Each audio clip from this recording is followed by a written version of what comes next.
Hey guys, today I'm going to be showing you more than 4 ways that you can improve the cable woodchopper exercise. Now I say more than 4 because you can combine some of the methods that I'm going to show you together to completely tailor this exercise to what suits you the best. Now let's start with what makes a cable woodchopper really effective, what goes wrong, and then the methods I use to counteract those issues happening with the woodchopper. So to start with, when we perform a woodchopper, we want to make sure that our hips are super stable. They're not moving as I do the exercise. However, I want to make sure that my rib cage and my sternum are moving a lot when I do this exercise. And that way, if my rib cage is moving a lot, but my pelvis is staying really still, well, what connects those two parts of my body together, our core, is going to have to do the work. So we're really isolating this exercise as much as we possibly can. So the areas that can go wrong with this are our hips can move around way too much when we do the woodchoppers, or our rib cage and our sternum, they don't move enough. It turns into an upper body exercise where our arms are doing all the work. So let's look at the first way that you can stabilize the hips when you do a woodchopper. Now for this first method, you're going to need something to sit on. So I've got a box here, but you could use an exercise ball or you could use a bench or something like that. Doesn't really matter as long as it's a good height for you. But the point is that when we sit on something, this instantaneously stabilizes our hips. So we can do our woodchopper all we like and our hips aren't going to move around the place. So it kind of forces that part of our body to do the right thing.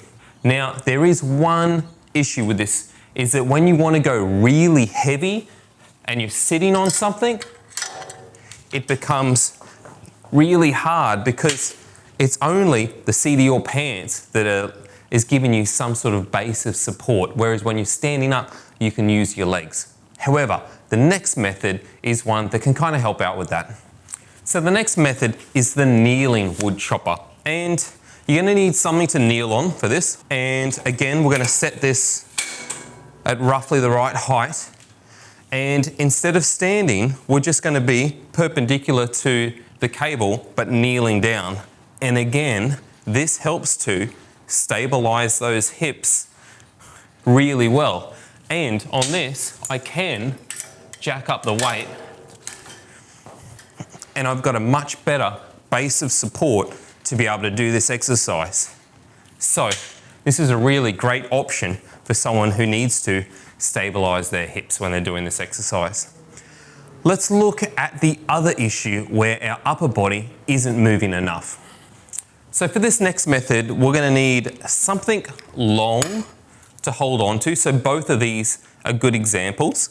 And we're also going to need something that we can hug. So I've gone and got a small exercise ball, and this is really good for this exercise. So since you've already seen me use the handle, I'll use this other attachment, which is just the tricep push down rope, but I've made it really long.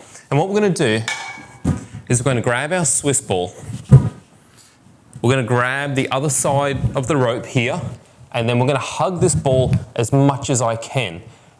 And now, when I do my woodchopper, my chest has to turn.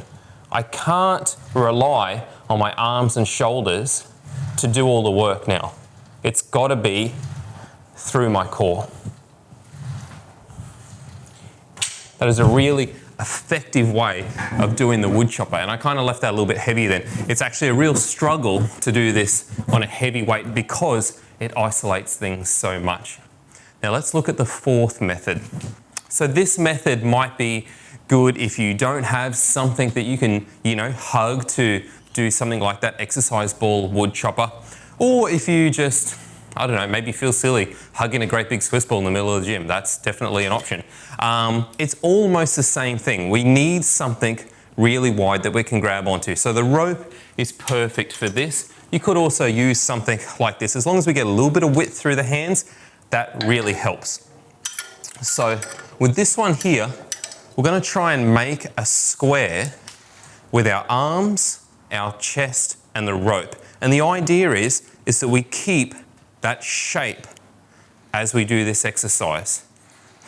So whenever that closes from a square, we know that we aren't doing the right technique. We really need to lock in those arms and chest and be really robotic with this exercise.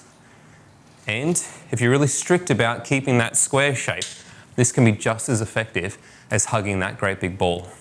Of course, as I said, you can combine these together so that you're doing something that will stabilize the hips and you're doing something that will force your chest and rib cage to do the movement. So my favorite would be kneeling down on the ground and using that rope so that we're doing that wide grip wood chopper. That combination I find super effective. All right, guys, hope you enjoyed that. Check out some of these other videos I've got on the channel that also help out with technique, and I'll see you in the next one.